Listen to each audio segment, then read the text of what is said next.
रोधीको मादल आकाशको बादल बादलमै जुन पर्छ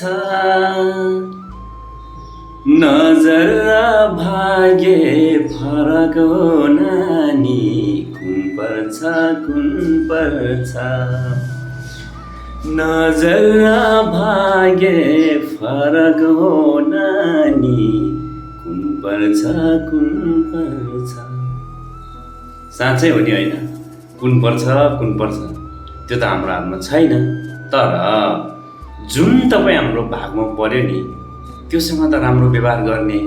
त्यसलाई राम्रो ख्याल गर्ने त्यो त हाम्रो हातमा छ नि होइन अनि किन चाहिँ तपाईँहरू बुढाबुढी बोल्नुहुन्न किन चाहिँ बुढाले बुढीलाई शत्रु ठान्नुहुन्छ बुढीले बुढालाई शत्रु ठान्नुहुन्छ भोलि मर्छ कि आज मर्छ त्यो पनि थाहा छैन यार र अर्को कुरा तपाईँ हामी बुढाबुढी हुन पाउनु तपाईँको बुढाबुढी हुन पाउनु भनेको त्यो साँच्चै त्यत्तिकै त्यो ख्यालख्यालमा हुन पाएको होइन रे क्या त्यसको पछाडि ठुलो कारण छ ठुलो त्याग छ भन्छ कुनै न कुनै जन्मको ठुलो कारण छ कुनै न कुनै जन्मको ठुलो त्याग छ तपस्या छ र मात्र तपाईँ हामी त्यसरी सम्बन्धमा आउन सक्छौँ सम्बन्ध आउने वातावरण मिल्छ भन्छ क्या यो त्यत्तिकै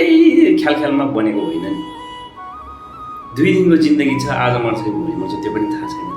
अनि यहाँ चाहिँ किन हामी आफू ठुलो तन्त्र र मोमो घमण्ड गरेर बस्ने जुन दिन मृत्यु आउँछ नि त्यसपछि तपाईँको सान सौरत धान दौलत यो के भन्नेहरू सबैलाई टाटा बाइ बाइ गरेर जानुपर्छ कोही पनि काम लाग्ने छैन अनि किन चाहिँ आज नराम्रो कर्महरू गरेर होइन एकचोटि सोचेर हेर्नु त